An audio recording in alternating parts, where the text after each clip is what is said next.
क्योंकि एक पूर्ण रूपेण धार्मिक उन्माद से ग्रस्त समाज के अंदर जी हिंदुओं का और सिखों का रहना असंभवता है। न जी सिर्फ उनका आर्थिक शोषण होता है, जी बल्कि उनका सामाजिक और सेक्सुअल एक्सप्लॉयटेशन बिल्कुल चरम पे पहुंचा हुआ है इस वक्त। जी जी और ये बहुत दुर्भाग्य की बात है कि पूरे वैश्विक समाज की इस वक्त इसके ऊपर कोई दृष्टि नहीं है। मई 2019 में यूरोपियन यूनियन के पार्लियामेंट ने एक इंडिपेंडेंट कमेटी गठित करके और पूरी स्थिति का आकलन जब किया तो उन्होंने ये रिपोर्ट दी कि 1000 बच्चियां जी हिंदुओं, सिखों और ईसाइयों की जी प्रति वर्ष उठाई जाती हैं। इसका अर्थ समझिए सरदार साहब। सबसे पहले एक बात समझनी पड़ेगी कि ये जो मुल्क है पाकिस्तान, ये हमसे घृणा के आधार पे बना। इनको हिंदू सिखों के साथ में कोएग्जिस्टेंस करनी नहीं थी, इसलिए पाकिस्तान मांगा गया। आप हमारे साथ कभी आप समय निकाल के आइए, मैं लोगों से मिलवाता हूँ, कच्ची बस्तियों में रह रहे हैं, भूखे हैं, 2 टाइम का खाना नहीं मिल रहा, लेकिन आंखों में इतनी खुशी है क्योंकि बच्चियां खेल रही हैं और बच्ची उठेगी नहीं, ये उसको पता है। हमारी जयपुर के अंदर कार्डियोलॉजी, गायनेकोलॉजी, ऑप्थेल्मोलॉजी, ईएनटी में खुद कैंसर सर्जरी, जो भी मेडिकल फैसिलिटी पाकिस्तान से आने वाले हिंदू सिख शरणार्थियों को आवश्यकता होती है वो हम फ्री ऑफ कॉस्ट प्रोवाइड करते हैं। ओपनली हम मेरी वाइफ जो रेडियोलॉजिस्ट हैं, हम औसतन महीने की 3 या 4 अल्ट्रासाउंड हम फ्री करते हैं। औसतन महीने की 1 या 2 सर्जरी मैं फ्री करता हूँ। हर फैसिलिटी अवेलेबल है। आप कभी भी मेरा फोन नंबर दे सकते हैं। किसी भी पाकिस्तान से आने वाले हिंदू सिख शरणार्थी के लिए medical facilities absolutely free of cost हम प्रोवाइड करेंगे। ये मैं ओपन आपको इनविटेशन। बहुत बढ़िया। ਦੀ ਡਾਇਲੋਗ ਟਾਈਮ ਦੇ ਮੰਚ ਤੇ ਸਾਰੇ ਹੀ ਵਿਊਅਰਸ ਦਾ ਸਵਾਗਤ ਹੈ। ਵਿਊਅਰਸ, ਅੱਜ ਅਸੀਂ ਜਿਹੜੇ ਵਿਸ਼ੇ ਤੇ ਗੱਲ ਕਰਨ ਜਾ ਰਹੇ ਹਾਂ ਉਹ ਵਿਸ਼ਾ ਸਾਡੇ ਗੁਆਂਢੀ ਮੁਲਕ ਪਾਕਿਸਤਾਨ ਦੇ ਨਾਲ ਜੁੜਦਾ ਹੈ। ਪਾਕਿਸਤਾਨ ਦੇ ਵਿੱਚ ਰਹਿਣ ਵਾਲੀਆਂ ਮਾਈਨੋਰਿਟੀਜ਼ ਜੋ ਬਹੁਤ ਵੱਡੀ ਗਿਣਤੀ ਵਿੱਚ ਸਨ 1947 ਦੇ ਵਿੱਚ, ਪਰ ਉਸ ਤੋਂ ਬਾਅਦ ਨਿਰੰਤਰ ਉਹਨਾਂ ਦਾ ਜੋ ਪਰਸੈਂਟੇਜ ਆ ਉਹ ਘਟ ਰਹੀ ਹੈ। ਉੱਥੋਂ ਤਸ਼ੱਦਦ ਦੇ ਕਾਰਨ ਉੱਥੋਂ ਦੀਆਂ ਬਹੁਤ ਵੱਡੀਆਂ ਮਾਈਨੋਰਿਟੀਜ਼ ਜਿਹੜੀਆਂ ਨੇਗੀਆਂ ਵੱਡੀ ਗਿਣਤੀ ਵਿੱਚ ਭਾਰਤ ਦੇ ਵਿੱਚ ਆ ਕੇ ਰਹਿਣ ਲੱਗ ਗਈਆਂ ਨੇਗੀਆਂ। ਪਿਛਲੇ ਕੁਝ ਸਾਲਾਂ ਤੋਂ ਇਹ ਗਿਣਤੀ ਵੀ ਵਧੀ ਹੈ। ਇੱਕ UN ਰਿਪੋਰਟ ਦੇ ਅਨੁਸਾਰ ਲਗਭਗ 1000 ਲੜਕੀ ਹਰ ਸਾਲ ਉਹਨਾਂ ਦਾ ਧਰਮ ਪਰਿਵਰਤਨ ਕਰ ਦਿੱਤਾ ਜਾਂਦਾ ਹੈ ਤੇ ਉਸ ਤੋਂ ਬਾਅਦ ਉਹਨਾਂ ਤੋਂ ਦੁੱਗਣੀ ਉਮਰ ਜਾਂ ਤਿੱਗਣੀ ਉਮਰ ਦੇ ਵਿਅਕਤੀ ਨਾਲ ਉਹਨਾਂ ਦੀ ਸ਼ਾਦੀ ਕਰ ਦਿੱਤੀ ਜਾਂਦੀ ਹੈ। ਤੇ ਉਹ ਜਦੋਂ ਹਿੰਦੁਸਤਾਨ ਵਿੱਚ ਆਉਂਦੇ ਨੇ, ਉਹਨਾਂ ਦਾ ਰਹਿਣ ਦਾ ਜੋ ਮੇਨ ਟਿਕਾਣਾ ਹੈ ਉਹ ਦਿੱਲੀ, ਜੈਪੁਰ ਤੇ ਜਾਂ ਜੋਧਪੁਰ ਹੁੰਦਾ ਹੈ ਤੇ ਹੋਰ ਵੱਖ-ਵੱਖ ਏਰੀਆ ਵਿੱਚ ਵੀ ਰਹਿੰਦੇ ਨੇ। ਉਹਨਾਂ ਏਰੀਆ ਵਿੱਚ ਜਿੱਥੇ ਉਹ ਇੱਕ ਸੰਗਠਿਤ ਹੋ ਕੇ ਰਹਿੰਦੇ ਨੇ, ਉੱਥੇ ਜਿਹੜਾ ਇੱਕ NGO ਹੈ, ਉਹ NGO ਨਿਤਿਕਮ ਨਾਮ ਦੀ NGO, ਜੋ ਕਿ ਬਹੁਤ ਹੀ ਸ਼ਲਾਘਾਯੋਗ ਕੰਮ ਕਰਦੀ ਹੈ। ਉਹ ਉਹਨਾਂ ਸਾਰੇ ਹੀ ਸ਼ਰਨਾਰਥੀਆਂ ਦੇ ਲਈ ਜਿੱਥੇ ਸਿਹਤ ਸੇਵਾਵਾਂ, ਜਿਹਦੇ ਵਿੱਚ ਇੱਕ ਉਹਨਾਂ ਕੋਲ ਡਾਕਟਰ ਪੈਨਲ ਦੀ ਪੂਰੀ ਟੀਮ ਹੈ।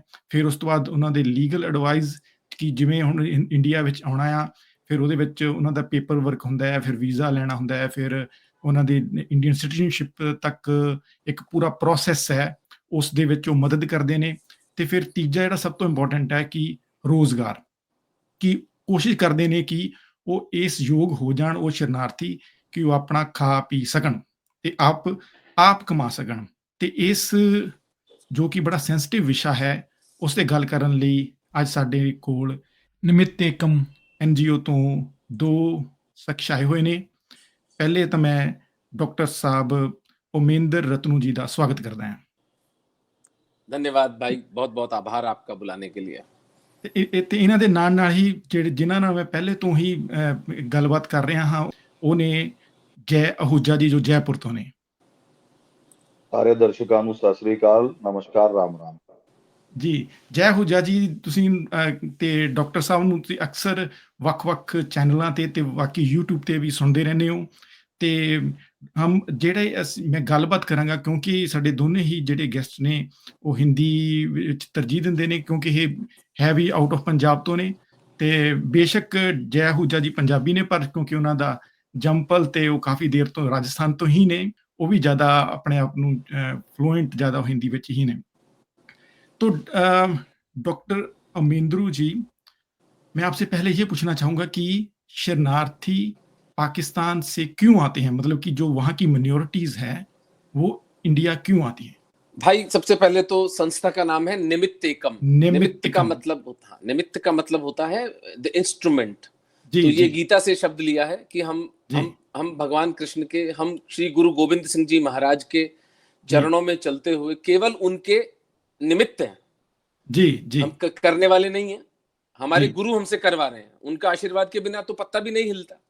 जी, जी, तो ये बात पहले से क्लियर हो जानी चाहिए। दूसरी बात, मुझे बहुत आनंद आता अगर मैं पंजाबी में बोल पाता, लेकिन पंजाबी में समझ लेता हूँ। आप अगर प्रश्न जी, पंजाबी में करेंगे तो मैं समझ लाऊंगा, पर उत्तर जी, मैं जी, हिंदी में ही दूंगा। जी, क्यों आते हैं?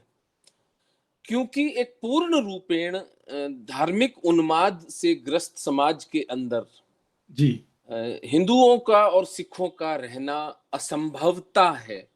न जी, सिर्फ उनका आर्थिक शोषण होता है, जी, बल्कि उनका सामाजिक और सेक्सुअल एक्सप्लॉयटेशन बिल्कुल चरम पे पहुंचा हुआ है इस वक्त। जी, जी, और ये बहुत दुर्भाग्य की बात है कि पूरे वैश्विक समाज की इस वक्त इसके ऊपर कोई दृष्टि नहीं है। जी, उदाहरण के लिए एक आदमी है जिसका नाम है राम जी। जी, राम जी कोहली नाम है उसका। तो वो बिजनेस करने जब जाएगा, या बिजनेस भी नहीं, सामान्य रूप से जब किसी समाज में पाकिस्तान के जाएगा, तो वो अपना नाम रहीम बताएगा, ओके, वो अपना नाम नहीं बताएगा। जी, ये सुविधा हमारे सिख भाइयों के साथ तो है ही नहीं, क्योंकि वो तो अपनी पगड़ी से ही पहचान लिए जाते हैं। बिल्कुल, तो वो तो बेचारे अपना नाम भी नहीं बदल सकते। जी, जी, और अपना ट्रेड, अपना बिजनेस करने के लिए उसे मुसलमानों का नाम रखना पड़ता है, चाहे वो हिंदू हो, चाहे कोई भी समाज का व्यक्ति हो। जी, दूसरी बात, स्कूलों में बच्चों के साथ जो जो किताबें हैं उसमें लिखा हुआ है कि हिंदू गंदे होते हैं, जी, हिंदुओं के साथ उठना बैठना नहीं है। इनका इतिहास 7वीं शताब्दी में मोहम्मद बिन कासिम के राजा दाहिर को पराजित होने के साथ शुरू होता है। यानी उससे पहले हर्षवर्धन, अशोका, भगवान बुद्ध, ये हुए ही नहीं थे। जी, इनका इतिहास शुरू होता है 7वीं शताब्दी से। तो एक बहुत विकृत समाज है। सो पार्ट ऑफ और करिकुलम। करिकुलम, मैं जी, आपको बुक्स की फोटोग्राफ्स भेज सकता हूं जो आपको जी, देख करके कि आधुनिक समाज में हमको लज्जा आनी चाहिए कि हम अपने बच्चों को कितना गलत चीजें पढ़ा रहे हैं। जी, लेकिन जो सबसे भयावह पहलू है इसका, मई 2019 में यूरोपियन यूनियन के पार्लियामेंट ने एक इंडिपेंडेंट कमेटी गठित करके और पूरी स्थिति का आकलन जब किया, तो उन्होंने ये रिपोर्ट दी कि 1000 बच्चियां जी, हिंदुओं, सिखों और ईसाइयों की जी, प्रति वर्ष उठाई जाती हैं। इसका अर्थ समझिए सरदार साहब, जी, 3 बच्चियां प्रतिदिन। Hmm, that is the scale of the genocide happening. जी, जी, 10, 11, 12, 13 साल की 3 बच्चियां, हिंदू और सिख बच्चियां मूलतः प्रतिदिन उठाई जाती हैं जी, जी, जी, उनके घरों से। पूरा का पूरा गांव उनकी इज्जत लूटता है, जी, जी, जी, जी, और बड़े फक्र से उस 15 साल की, 12 साल की बच्ची की एक 50 साल के आदमी से इस्लाम कबूल करवाकर उसका निकाह करवा दिया जाता है। ये भरी दुनिया के सामने 24/7 टेलीविजन के युग में, तथाकथित 21वीं शताब्दी में हमारी आंखों के सामने ये व्यभिचार चल रहा है। कौन माँ बाप, कौन समाज अपनी बच्ची को इस तरह की यातनाओं से गुजरने के लिए उस देश में रहना चाहेगा? आज यदि बॉर्डर खोल दिए जाएं सरदार साहब, जी, मैं चुनौती देता हूं, लगभग 1 करोड़ हिंदू सिख जो फंसे हुए हैं वहां पर, वो अपना सब कुछ छोड़कर नंगे बदन, नंगे पैर बॉर्डर क्रॉस करके भारत आ जाएंगे। जी, जी, जी, जी, ये परिस्थिति है इस वक्त वहां की। और जी, इसमें जो उल्लेखनीय बात, जो खास तौर से सिखों की दृष्टि से इंपॉर्टेंट है, जी, क्योंकि मैं तो अपने आप को मुना सिख कहता हूं, मैं जी, कोई सिखों से दूर नहीं हूं। ठीक है, जी, मैंने केश नहीं रखे, लेकिन मैं भी सिख हूं, गुरुओं पर तो मेरा भी अधिकार है। जी, लगभग 1.5 वर्ष पहले जगजीत कौर नाम की एक बच्ची का जबरन धर्मांतरण किया गया। ये जी, ननकाना बच्ची से, ननकाना साहिब के मुख्य ग्रंथी मोहन सिंह जी की बेटी। जी, हमारे पूरे हिंदू और सिख समाज ने पूरी दुनिया में एड़ी चोटी का जोर लगा लिया उस बच्ची को छुड़वाने का। जी, पाकिस्तानी पंजाब के प्रांत का गवर्नर सार्वजनिक रूप से, वो वीडियोस पड़े हैं मेरे पास में, आप कहेंगे तो आपको भेज दूंगा, जहां वो कह रहा है कि हमने 2 परिवारों के बीच में समझौता करा दिया है। समझौता क्या होता है? तुमने बच्ची को उठाया कैसे उसकी इच्छा के विरुद्ध में? जी, तुम होते कौन हो समझौता कराने वाले? तुम कोई माफिया डॉन हो? हम्म, ये कोई सभ्य समाज में जीने का तरीका है? जी चलिए, फिर भी हम मन में संतुष्टि हुई कि चलो बच्ची तो अपने घर आ गई। आज तक वो बच्ची नहीं आई है घर वापस। जी बिल्कुल सही। ये हमारी हमारे समाज के मुंह पर तमाचा है कि हमारी जी एक बेटी हमारे से, और ये सबसे हाई प्रोफाइल केस था। लो प्रोफाइल केस तो भतेरे होते हैं। जी तो ये है सर कहानी, इसलिए वो लोग भागकर बेचारे भारत आते हैं। और मैं उनको शरणार्थी नहीं कहना चाहता, भारत जी उनका घर है। हर सिख, हर हिंदू, हर जैन, हर पारसी, हर बौद्ध और हर ईसाई जो उस देश में प्रताड़ित हो रहा है, भारत उसका घर है जी और उसको सर आंखों पर हम भारत में रखेंगे। ओके। तो सर जय आहूजा जी, मैं आपसे इसी क्वेश्चन को आगे लेकर जाना चाहता हूँ कि ये तो प्रताड़ना जो होती है उनके बारे में डॉक्टर साहब ने बताया। आपको क्या लगता है कि आप इसके साथ और क्या जोड़ना चाहते हैं कि जो वहाँ की माइनॉरिटीज़ है उन डिफरेंट फेजेस में उनको प्रॉब्लम्स आती हैं? देखिए क्या है कि सबसे पहले एक बात समझनी पड़ेगी कि ये जो मुल्क है पाकिस्तान, ये हमसे घृणा के आधार पे बना है। इनको हिंदू सिखों के साथ में कोएग्जिस्टेंस करनी नहीं थी, इसलिए पाकिस्तान मांगा गया। टू नेशन और थ्योरी। और हाँ, और आप 47 के बंटवारे पे भी एक सीरीज कर रहे हैं। आपको ऐसे बहुत सारे डॉक्यूमेंटेड फैक्ट मिलेंगे अमरेंद्र जी, जी जहां पे ये साबित होता है कि हिंसा की शुरुआत भी हिंदू और सिखों ने नहीं की थी। जिनको पॉपुलेशन को आना था वो आ रहे थे, जिनको जाना था वो जा रहे थे। हमारे लोगों की गर्दनें काट के ट्रेन की ट्रेन भर के भेजी गई। तो रिटेलिएशन के अंदर भारतीय पंजाब ने जिम्मा उठाया कि भाई हम बराबर का हिसाब करेंगे, तब जाके वो हिंसा रुकी। गांधी जी के क्या बोलते हैं, उपवास से कोई हिंसा नहीं रुकी थी। ये सबसे बड़ा सत्य हमको समझना पड़ेगा। जी तो तो पहला प्रॉब्लम कि हमसे घृणा के आधार पे वो मुल्क बना है। अब फिलहाल जो अपने को एक स्ट्रेटेजिक अलायंस कहीं कहीं किन्हीं संस्थाओं से या किन्हीं नैरेटिव्स पे लगते हैं, वो पाकिस्तान को सूट करते हैं, इसलिए ऐसा होता है, वरना ऐसा होता नहीं।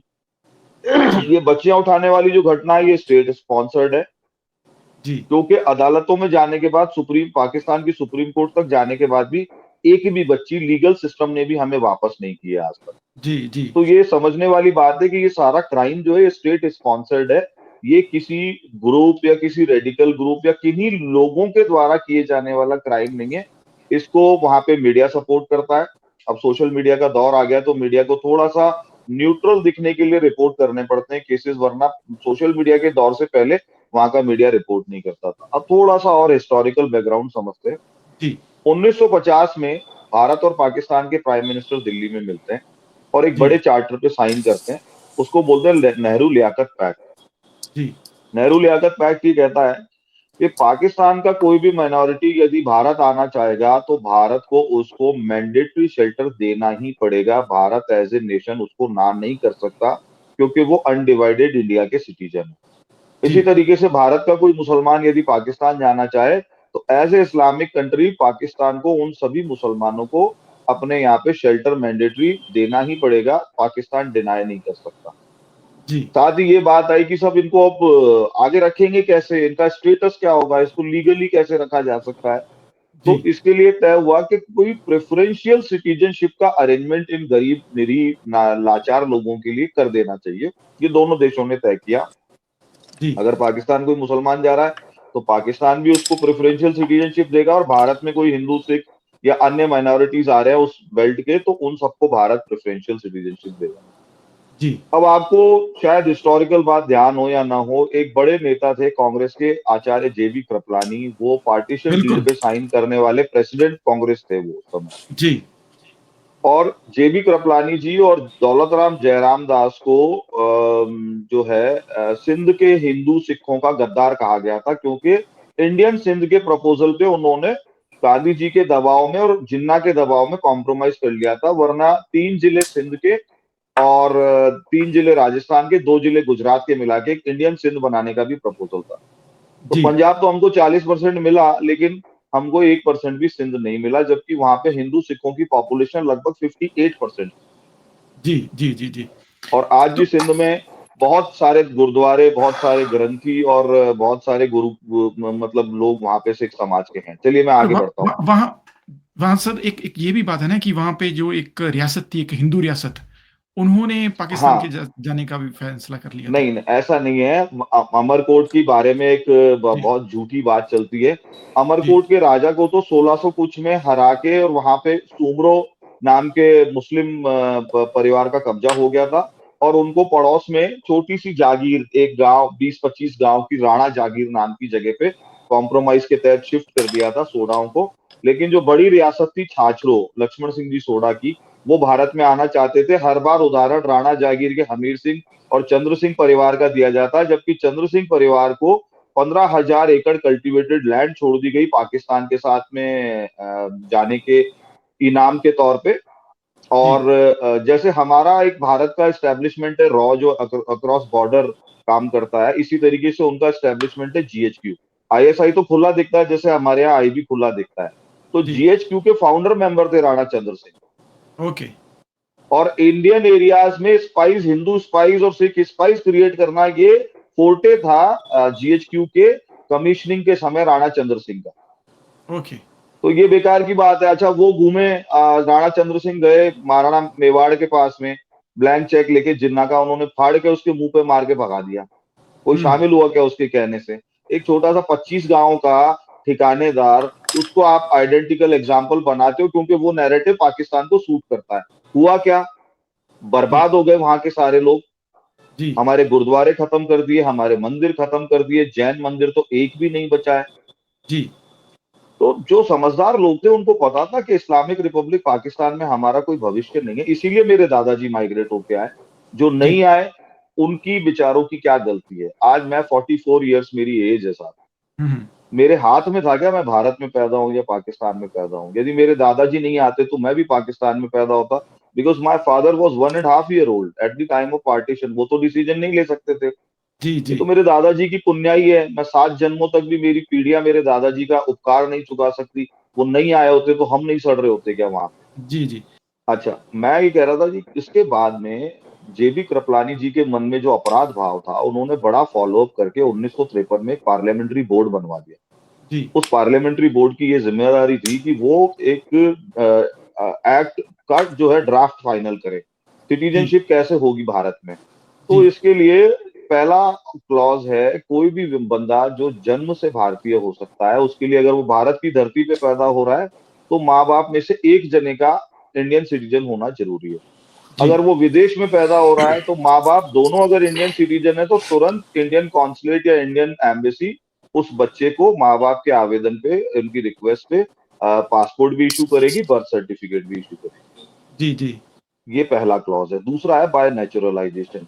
तो जी, आपके हमारे जो ये भूले बिसरे लोग हैं, ये निरीह जो लोग हैं, नेचुरलाइजेशन में इनके लिए स्पेशल अरेंजमेंट किया गया कि जी, अगर आप पाकिस्तान या अच्छा, अफगानिस्तान क्यों जुड़ा, ये भी अमरेंद्र जी मजेदार बात है। जी, अफगानिस्तान इसलिए जोड़ा कि बड़ी संख्या में जब मारकाट मची, पलायन हुआ, तो बड़ी संख्या में सिख समाज के लोग काबुल और गजनी की तरफ माइग्रेट कर गए 47 में, क्योंकि जी, वहां उनके कुछ थोड़े से रिश्तेदार पहले से थे। जी, जी, तो तो जब ये एक्ट बन रहा था, तो उस समय इस बात को भी रिपोर्ट किया गया, इस बात को भी ऑन डॉक्यूमेंट लिया गया कि उनका क्या होगा हुँ, हुँ, कल को। अगर आज सिर्फ 6 साल में पाकिस्तान में हिंदू सिखों के साथ में इतने जुल्म ज्यादती बढ़ गए हैं, तो अगर कल को वो भी तो अफगानिस्तान भी तो उसी मजहब विशेष के लोगों का देश है। तो जी, इसलिए एक एक अच्छे मन से, मतलब एक उस समय के जो नीति निर्धारक लोग थे, पॉलिसी मेकर्स, उन्होंने कहा यार इनको भी ओपनिंग देनी पड़ेगी, कल को ये फंस गए तो इनका क्या होगा। उसी जी, कारण आज भारत सरकार सिख समाज और हिंदू समाज के लोगों को रेस्क्यू करके भारत ला पा रही है, क्योंकि जी, हमारे पास रिटर्न डॉक्यूमेंटेड प्रोविजन है उनकी अर्ली सिटीजनशिप के लिए। तो इस ओके, तरीके से ये एक्ट बना।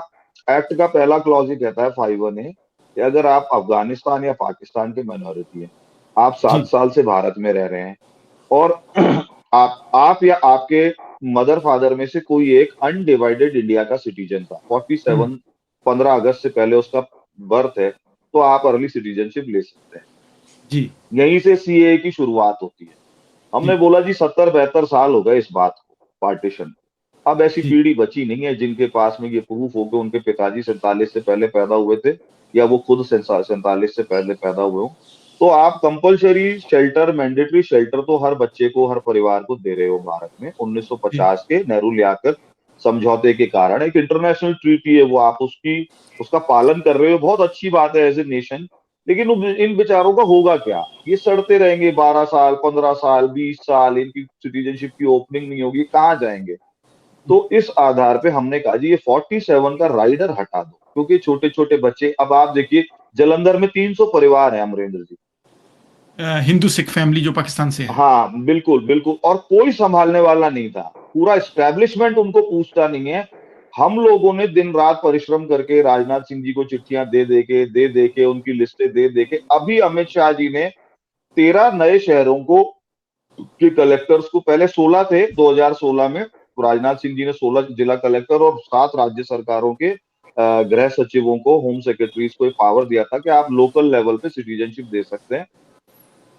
फरीदाबाद में बैठे हुए सिख समाज के, पाकिस्तान के और अफगानिस्तान के जो हमारे भाई हैं, उनकी लिस्टें बना के भारत सरकार को दी, तो हरियाणा में फरीदाबाद के कलेक्टर को एंटाइटल कर दिया गया है, जिससे उस सिख समाज के लोगों को वहीं स्थानीय स्तर पे नागरिकता मिल जाए, फरीदाबाद जिले में ही।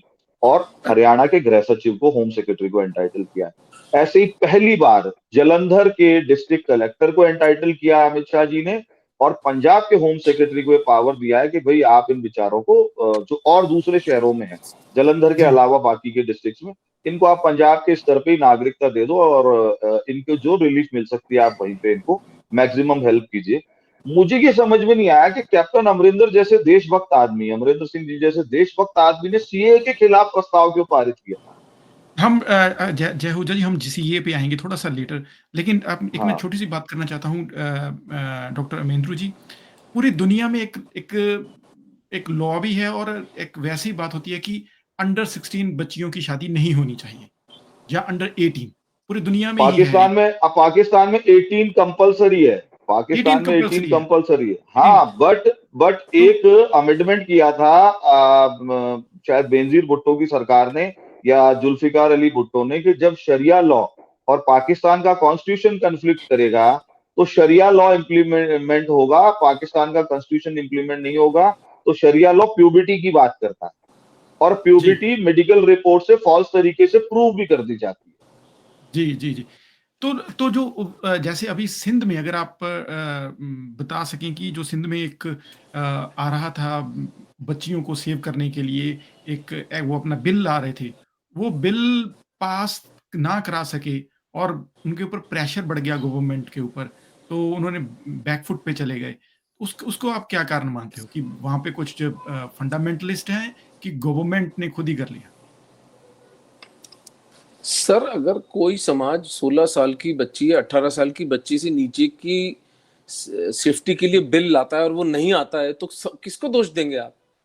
वो fundamentalist, government, bureaucracy, religious indoctrination, मदरसा के मौलाना, सभी लोग इन्वॉल्व है ना जी। और इससे इंपॉर्टेंट तो बात ये है कि पूरी दुनिया क्या कर रही है जी। हम कैसे उस बदमाशी को, उस गंदगी को चलने दे रहे हैं? भाई कोई नॉर्म्स तो होंगे, कोई तो कायदा कानून होगा किसी देश का। जी। अंतरराष्ट्रीय जगत में this world is becoming a global village, बल्कि मैं तो कहता हूँ ग्लोबल स्ट्रीट। हम सब लोगों का भाग्य एक दूसरे से जुड़ता जा रहा है। जी, तो क्या हम अफोर्ड कर सकते हैं कि 20-22 करोड़ की आबादी का एक देश, जनसंख्या का एक देश, जी, एकदम आर्केक जंगल के कानूनों की पालना करे? जी, जी। ये चीज चलने वाली नहीं है। उसका कारण तो यही था कि जो उनके वहां के जो गवर्नर थे, उनको जो एक्सट्रीमिस्ट हैं उनकी थ्रेट आई थी। जी। वो सब चीजें रिकॉर्ड पर है, वो सब चीजें अवेलेबल है। वरना अच्छी भली असेंबली उसको पास करते करते उस पूरे कानून को ही कोल्ड स्टोरेज में डाल देती है। जी, तो जी, पूरे विश्व समाज को एक प्रेशर बनाना पड़ेगा, फंडिंग रोकनी पड़ेगी, और आवश्यकता हो तो सैंक्शंस भी लगाने पड़ेंगे इस देश पर, तब जाके रुकेगा ये। तब जाकर के। अच्छा, एक और बात बताएं डॉक्टर साहब कि वहां से जो आप, चलो मैं भी वर्ड नहीं यूज करना चाहता, शरणार्थी जो हमारे ही अपने लोग हैं, वहां से जो आते हैं वो कितनी उनकी नंबर्स कितने हैं, अगर आपको कुछ idea by year? Numbers random है सर, पता लग नहीं पाता है, लेकिन by Pakistani human right commission records approximately 5,000 Hindus and Sikhs come to Bharat every year. Okay. प्रति वर्ष ये जो सिलसिला, अब निमित्त एकम जो हमारी संस्था है, हमने गत 6 वर्षों में 10,000 हिंदुओं सिखों को 3 वहां से वर्षों में निकाला भाई साहब, 3 वर्षों जी हाँ, 3 वर्षों में जी जी 10,000 हिंदू सिखों को हमने निकाला है वहां से, और जी 3,500 की मैं नागरिकता हमने करवा दी। मैं इसका थोड़ा आपको टेक्निकल बात बताता हूँ।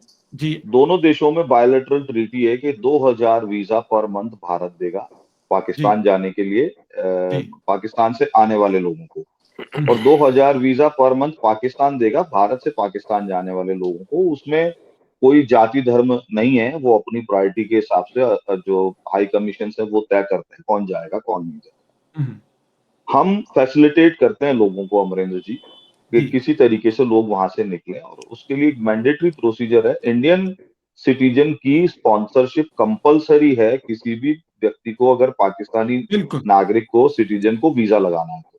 जी हम एवरेज 400 से 500 लोग पर मंथ, बड़ी मुश्किल से, मतलब कभी 300 भी रह जाता है तो कभी 500 भी हो जाता है, ऐसे जी हर महीने पिछले 3 साल में 2.5 साल में हम लोग निकाल पाए हैं। और हम्म, हम अभी भारत सरकार के साथ में मतलब लगातार बातचीत में कन्विंस कर रहे हैं कि अपना जो हिंदू सिख परिवार हैं जो हम्म, लीगली आना चाहते हैं, जिनके पास स्पॉन्सरशिप डॉक्यूमेंट है, जो सारी शर्तें पूरी करते हैं, कम से कम 10,000 वीजा पर मंथ होने चाहिए उनके लिए।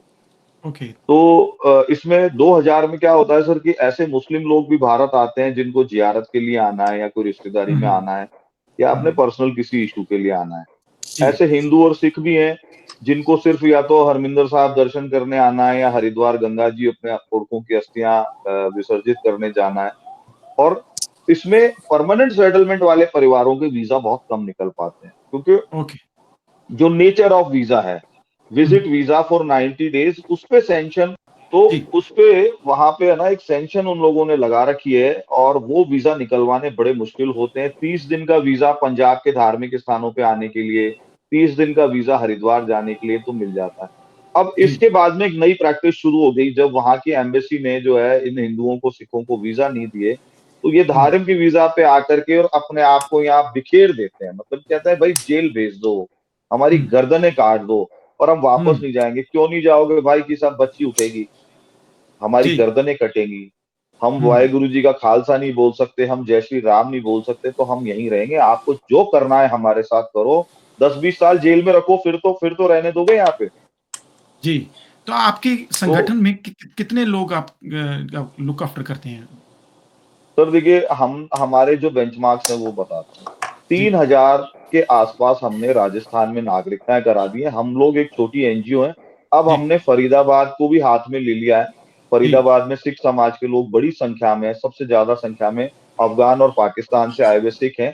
जी उनकी सिटीजनशिप पे अब हमने काम शुरू कर दिया। तो उसका पहला बेंचमार्क या माइलस्टोन हमने क्रॉस कर लिया, फरीदाबाद कलेक्टर को नागरिकता देने की पावर जी डेलीगेट करा के, है ना जी। जी जी और तो पहले क्या दूसरा, होता था जैसे जैसे अब तो फरीदाबाद का जो हाँ, मैं बताता कलेक्टर है हूँ, हरियाणा की सिंगल फाइल भी भारत के गृह सचिव के यहाँ डिस्पोजल के लिए जाती थी।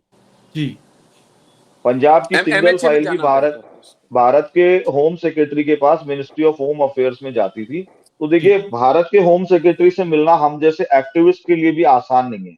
जी मैं अपनी पूरी 10 साल की जर्नी में आज तक 3 बार होम सेक्रेटरी ऑफ इंडिया से मिला हूँ।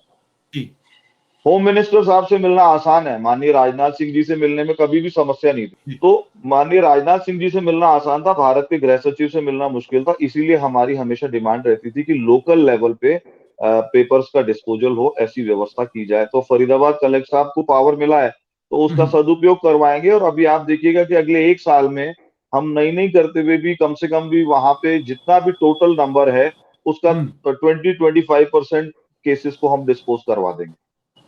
ओके तो जो पंजाब के हैं वो जैसे आप पंजाब में कितने टोटल नंबर्स होंगे कि जो पाकिस्तानी सिख सर या हिंदू 300 फैमिलीज हैं, 300 फैमिलीज सभी जलंधर में जलंधर है, में हैं बाकी, हाँ मैं बताता हूँ, बाकी स्कैटर्ड हैं।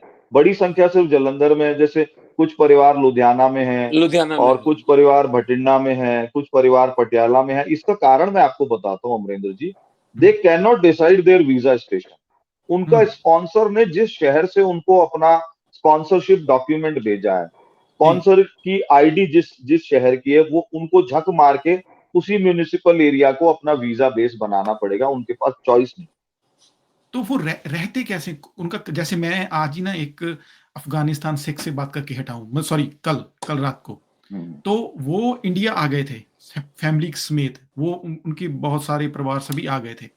तो फिर क्या हुआ कि इंडिया में उनका 1 साल का स्पॉन्सर था, लेकिन वो कहते हम काम करना मुश्किल था, ये था, वो था, और अब उनकी फैमिली इंडिया में ही है, लेकिन जो जितने मेल मेंबर हैं, जो मतलब कि काम कर सकते हैं, वो वापस अफ़गानिस्तान चले गए 3 महीने पहले।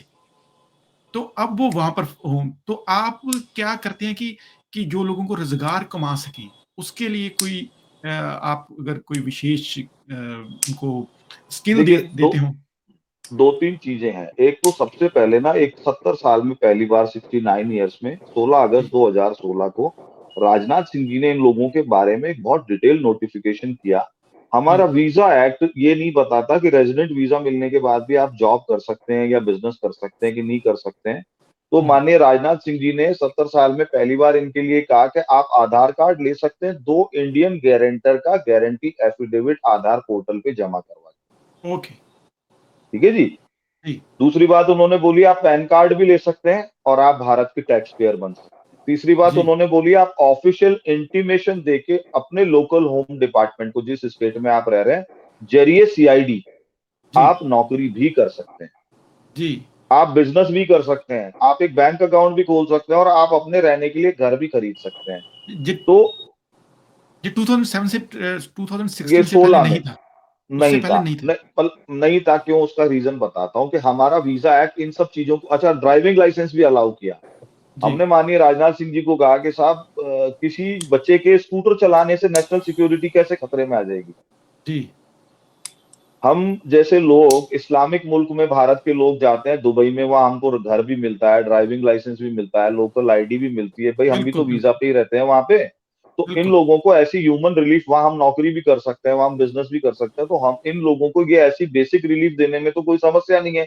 आपकी जी, जी, एजेंसीज हर बात में बोलती है नेशनल सिक्योरिटी, तो साहब हमें बताओ कोई स्कूटर चलाने से नेशनल सिक्योरिटी को खतरा कैसे हो जाएगा? और मान लो जो टेररिस्ट आकर के कोई बॉम्ब अटैक करते हैं, कार बम अटैक, उनका ड्राइविंग लाइसेंस किसी ने पूछा होता है क्या? वो तो आया ही ये काम हुँ, करने के लिए। जी, जी, ड्राइविंग लाइसेंस किसको चाहिए? जो बेचारा लॉ ऑफ लैंड का पालन करना चाहता जी, जी, गुड है ना पॉइंट। जी। तो हुँ, उन्होंने बहुत बढ़िया तरीके से हमारी बात को समझा और ये सारी चीजें लागू की। अब जो आप कह रहे हैं वापस चले गए, वो हमारे संपर्क में आते, इसमें क्या होता है सर, देखिए अमरेंद्र जी, आपके लिए मेरे लिए समझना बहुत आसान है। अपने अपने, आपका नहीं पता, मेरे पुरखे 47 माइग्रेंट थे। जी, जी, मेरे भी। जिस मेरे परिवार को मतलब कि मेरी ये मदर की समझ में, फैमिली। हाँ, जिस परिवार को ये पता है ना कि हमारा 47 के माइग्रेशन के बाद में क्या ग्रीवे, मतलब कितना जबरदस्त स्ट्रगल था। स्ट्रगल था। जी, जी। मेरे दादाजी 2000 बीघे के किसान, और हुँ, मेरे दादाजी ने पैदल चल के खाली हाथ नंगे पैर परिवार को खड़ा किया। मेरे पिताजी के साथ साइकिल पे मैं सैकड़ों हजारों किलोमीटर घूमा हूँ। तीन जी, तीन पीढ़ी स्ट्रगल में चली गई। हाँ, मैं बोल सकता हूँ मेरे बच्चे गोल्डन स्पून के साथ पैदा हुए हैं, पर मैं नहीं पैदा हुआ था। जी, तो तो तीन तीन पीढ़ियां स्ट्रगल में गई। तो जिन परिवारों को ये समझ में आता है कि हमारा 47 आज से शुरू होता है। जी, जी, देखिए अमरेंद्र जी, उस दौर में आपके मेरे दादाजी नानाजी का हाथ पकड़ने वाले लोग नहीं थे। जी, आज हम हैं उनका हाथ पकड़ने के लिए। आज समाज जी, उनको अपनी बाहों में समेट रहा है। एक भी जी, हिंदू सिख बच्चा बच्ची यहाँ पे आके ये नहीं कह सकता कि वो असुरक्षित है। जी, आप हमारे साथ कभी आप समय निकाल के आइए, मैं लोगों से मिलवाता हूँ, कच्ची बस्तियों में रह रहे हैं, भूखे हैं, 2 टाइम का खाना नहीं मिल रहा, लेकिन आँखों में इतनी खुशी है क्योंकि बच्चियाँ खेल रही हैं और बच्ची उठेगी नहीं, ये उसको पता है। जी, जी, जी। जी, आज़ादी की कीमत इसमें क्या इसमें होती है? एक अमेंद्र एक जी, एक आप इनपुट है। हाँ। आप इसमें इनपुट भी जोड़ दीजिएगा और साथ में ये भी बता दीजिएगा, क्योंकि आप एज़ अ व्यूअर्स के लिए भी बता दूँ कि अमेंदर जी खुद ईएनटी सर्जन हैं। तो आप ये भी बता दें कि आप उनकी मेडिकल फैसिलिटी अगर कुछ आप देते हो उनके लिए, उसके बारे में प्लीज़? देखिए, जो जो सिख साहिबान वापस गए हैं, मेरे ख्याल से उनको वापस आना चाहिए, और इसमें जो उत्तरदायित्व है, जो रिस्पॉन्सिबिलिटी है, वो सिख समाज की है। जी, एज एन एनजीओ हमारे पास ना इतना धन है और ना इतने रिसोर्सेज हैं कि हम आने वाले पाकिस्तानी हिंदुओं को और सिखों को नौकरियां भी दिलवा सकें, काम भी दिलवा सकें, बिजनेसेस भी जमा सकें। जी। लेकिन फिर हम 10,000 लोगों को हमने क्या किया? जैसे हुँ, मेघवाल आता है रहीम यार खान से, तो उसको मेघवाल समाज को सौंप देते हैं। जी, भील आता है तो उसको भील समाज को दे देते हैं। समाज उनका ध्यान रखता है। तो जी, हमारा सिख समाज तो बहुत एफ्लुएंट है, बहुत पैसे वाला है। जी, तो जी, जी, ये जो सिख हैं, इनको हमें एक बार मेरे से या जैसे आप टच में इनको डालें इन सिखों को, तो हम इनको सिख समाज से कनेक्ट करवा देंगे, ताकि जी फिर सिख समाज इनकी ध्यान अपने आप रखेगा, समाज जी ही समाज को सपोर्ट करेगा, उसमें होगा। मेडिकल हेल्थ का जहां तक सवाल है, जी हमारी जयपुर के अंदर कार्डियोलॉजी, गायनेकोलॉजी, ऑप्थेल्मोलॉजी, ईएनटी में खुद, कैंसर सर्जरीज, जो भी मेडिकल फैसिलिटी पाकिस्तान से आने वाले हिंदू सिख शरणार्थियों को आवश्यकता होती है, वो हम फ्री ऑफ कॉस्ट प्रोवाइड करते हैं। जी ओपनली हम, मेरी वाइफ जो रेडियोलॉजिस्ट हैं, हम औसतन महीने की 3 या 4 अल्ट्रासाउंड वो हम फ्री करते हैं, औसतन महीने की 1 या 2 सर्जरी मैं फ्री करता हूँ। हर फैसिलिटी अवेलेबल है, आप कभी भी मेरा फोन नंबर दे सकते हैं, किसी भी पाकिस्तान से आने वाले हिंदू सिख शरणार्थी के लिए जी medical facilities absolutely free of cost हम प्रोवाइड करेंगे। ये मैं ओपन इसका आपको इनविटेशन। बहुत बढ़िया। जी सर, मैं ये कह रहा था भाई साहब कि इसके पीछे लॉजिक भी है कि पाकिस्तानी या अफगानी पासपोर्ट पे रहने वाला बंदा क्योंकि वो फॉरेन पासपोर्ट पे है, तो वो किसी भी गवर्नमेंट स्कीम में एंटाइटल्ड नहीं है बेचारा। जी जी एक गजब का काम हमने जरूर करा लिया था, या इन इन गरीब लोगों की, इन निर्धन लोगों की, कोई आप ये माने कि इनका भाग्य था। माननीय राजनाथ सिंह जी के समय काफी कॉरेस्पॉन्डेंस करके, क्योंकि जोधपुर में बड़ी पॉपुलेशन है, तो जी जोधपुर एम्स के लिए हमने ऑर्डर करा लिए थे। तो जी Jodhpur AIIMS is the place where जहाँ पे अभी काम ये बहुत अच्छा चल रहा है, और जोधपुर में बड़ी संख्या में लोगों को रिलीफ मिल रही है। जी जी जी। अच्छा, आप बार बार नाम ले रहे हैं जो इंडिया के पूर्व होम मिनिस्टर थे, तो जो अब मतलब से लगता है आपकी बातों से कि उन्होंने काफ़ी काम किया, जो पाकिस्तान से मिनॉरिटीज़ आई हैं, तो लेकिन जो पिछले 3 साल से 2 साल से अमित शाह जी हैं, उनके बारे में क्या कहना चाहते हैं कि उन्होंने सीएए लाया? लोग कहते हैं कि सीएए जो है वो मुस्लिम समाज के खिलाफ है। उसको आप कैसे लेते हैं? मैं बताता हूँ, देखिए इससे बड़ा कोई झूठ नहीं हो सकता। जी, सिटीजनशिप अमेंडमेंट एक्ट में परिवर्तन क्या हुआ, चेंज क्या हुआ, ये तो मैंने आपको बता दिया कि पहले ये शर्त हुआ करती थी कि अगर आपको अर्ली सिटीजनशिप चाहिए तो आपको ये प्रूव करना पड़ेगा कि आप या आपके माता पिता में से कोई एक बिफोर पार्टीशन पैदा हुआ है। जी। इससे परिवार के परिवार तबाह हो रहे थे, और टाइम सब लोग 12 साल वाले क्लॉज में जा रहे थे, जिसको सेक्शन 6(1) बोलते हैं। हुँ, हुँ। तो हमने ये आग्रह किया कि साहब ये इतने सारे लोग हैं, इनका होगा क्या, मतलब आप इनके प्रति अगर अच्छा भाव रखते हैं तो इन बेचारों को ये राइडर हटा दीजिए। जी, तो वो राइडर हटाने की बात थी, वो हट गया। अब दूसरी बात आती है कि क्या ये लॉ एंटी मुस्लिम है? तो जी, इससे बड़ा कोई झूठ नहीं है, उसका मैं कारण बताता हूँ। जी, कैटेगरी ऑफ बेनिफिशियरी, इस पर्टिकुलर एक्ट का 1955 के एक्ट का बेनिफिट अर्ली सिटीजनशिप का किस कैटेगरी को मिलेगा, ये किसने तय किया? 1955 में नेहरू जी की सरकार थी। जी, तो नेहरू जी की सरकार ने तय किया कि अर्ली सिटीजनशिप का लाभ माइनॉरिटी ऑफ पाकिस्तान को मिलेगा। माइनॉरिटी माने क्या? Non Muslim of Pakistan and Afghanistan. जी, बांग्लादेश क्यों आ गया इसमें? क्योंकि बांग्लादेश ईस्ट पाकिस्तान था, और ईस्ट पाकिस्तान का सक्सेशन के रूप में बांग्लादेश बना है। हुँ, तो अब सबसे बड़ी बात, इसमें दो बातें इंपॉर्टेंट है। पहली बात कैटेगरी, तो कैटेगरी किसने तय की? नेहरू जी की सरकार ने।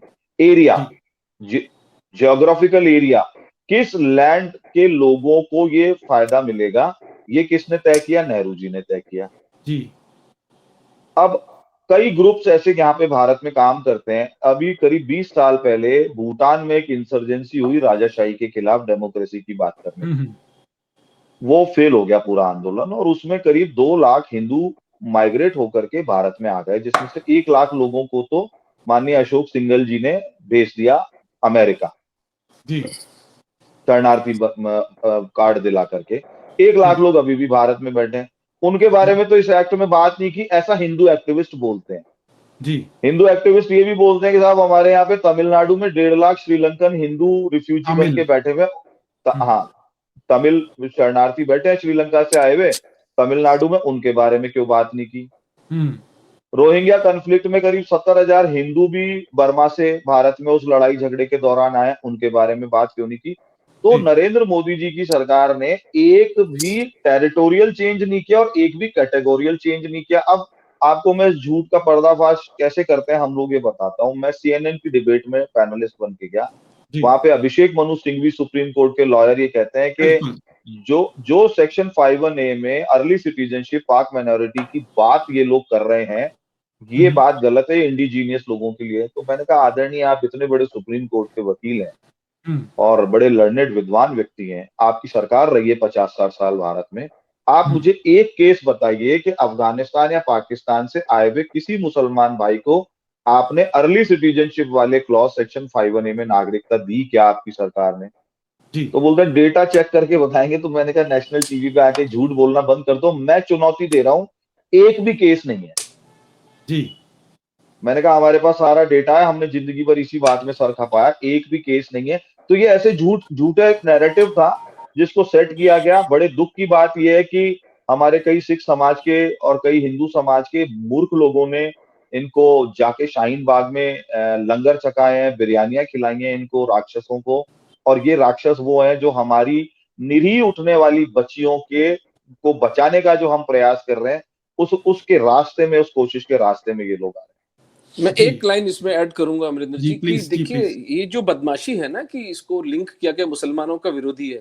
जी मुझे आप ये बताएं कि जो देश इस्लाम के नाम पर बने हैं, Islamic hmm, Republic of Pakistan and Bangladesh and Afghanistan, तो मतलब आप क्या कह रहे हैं, हम उनके लिए भी बॉर्डर खोल दें, जी हम उनको भी सीएए में सिटीजनशिप, तो फिर पार्टीशन क्यों करवाया था?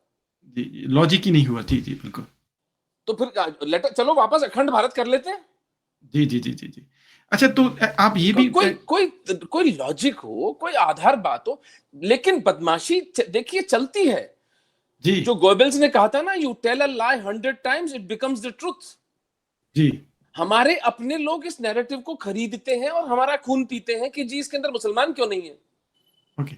अच्छा आप तो एक बदमाशी अगर चलती ये है। प्रश्न अगर ये प्रश्न है भी तो भाई नेहरू से करो, आज मोदी से क्यों कर रहे हो? मोदी ने तो ना कुछ घटाया ना बढ़ाया। अच्छा डॉक्टर साहब एक कुछ ऐसा भी आपको के पास कोई नहीं नहीं, इंफॉर्मेशन है इसका कि इसका डिफेंस दूसरा है। एक सेकंड आपके पास कोई पार्टीशन किस आधार पर हुआ था? बिल्कुल पार्टीशन वो धर्म तो के आधार पर हुआ था। बिल्कुल। तो फिर कैसे मुसलमानों को बुला ले भाई? जी जी जी फिर बॉर्डर खोल दो, बस इतना सा लॉजिक है इसमें। बस जी। सॉरी मैंने आपका अच्छा टाइम। अच्छा अच्छा एक एक बात है लास्ट की कि आपके पास कोई ऐसा डाटा भी है कि कहते हैं कि इंडिया में कुछ इनटॉलरेंस है पिछले 7-8 साल से इस कि आपके पास कोई ऐसा डाटा है कि जिससे आपको ये पता लग सके कि जो माइनॉरिटी है इंडिया की वो पाकिस्तान अफगानिस्तान या बांग्लादेश में जाके रहने लग गई है। सिंगल केस नहीं है अमरेंद्र जी, एक केस है सिर्फ, मैं बता देता हूँ। एक जी नेचर के केस है, लड़कियों की शादी हुई है। जी अच्छा वैसे वो तो एक दूसरी डिफरेंट चीज तरफ है। से भी हैं, वो लड़कियां आई भी हैं अपने यहाँ पे। जी मुस्लिम जी समाज में बच्चियों की शादी पाकिस्तान में हुई है, क्योंकि बाद में जब रिश्तेदार वापस संपर्क में आए होंगे शायद एक दूसरे के, और जी मुस्लिम समाज की बच्चियां यहाँ पे आई भी हैं, मुस्लिम समाज की बच्चियां गई भी हैं। जयपुर में ऐसी मुस्लिम बच्चियों को मैंने सिटीजनशिप दिलाई है सेक्शन 51C में। जी 51C जीवन साथी को 7 वर्ष में, 7 साल में नागरिकता देने का ऑप्शन देता है कि आपकी शादी अगर किसी इंडियन सिटीजन से हुई है, यू आर आइदर मेल और फीमेल, आप 7 साल बाद नागरिकता क्लेम कर सकते हो। जयपुर में ऐसी बच्चियों को मैंने सिटीजनशिप मुसलमान बच्चियों को दिलवाई है। दूसरा, सेक्शन 51B, भारत की बेटी अगर किसी देश में शादी करके गई, जी वहां विधवा या तलाकशुदा होके किसी और सिचुएशन में आ गई, तो भारत की हम्म, बेटी भारत वापस लौट सकती है। ऐसी 2 मुसलमान बहनें और उनके बच्चों को हमने सिटीजनशिप दिलवाई है, क्योंकि वो भारत की बेटी है, वो भारत में लौट के आई हैं, क्योंकि जी वहां पे जो पाकिस्तान में उनके साथ जो भी हुआ, उनका फैमिली इशू, और वो बेचारी लावारिस होकर के वापस अपने पियर आई, तो हमने उनकी भी नागरिकता करवाई है। तो भारत का पुराना कानून भी बहुत करुणापूर्ण है, ऐसा नहीं है, वो सबको जगह देता है। जी और इसको बढ़ाते हुए कि जो नेहरू लियाकत पैक्ट था अमरिंदर भाई, उसके जी अंदर ये अश्योरेंसेस थी कि माइनॉरिटी कमीशंस बनाए जाएंगे। भारत ने तो बनाए, भारत बनाया। ने तो वक्फ बोर्ड भी बना दिया। हम्म, आज हिंदुओं के लिए क्या है पाकिस्तान और बांग्लादेश के अंदर? वो कहते सिखों हैं के लिए क्या है?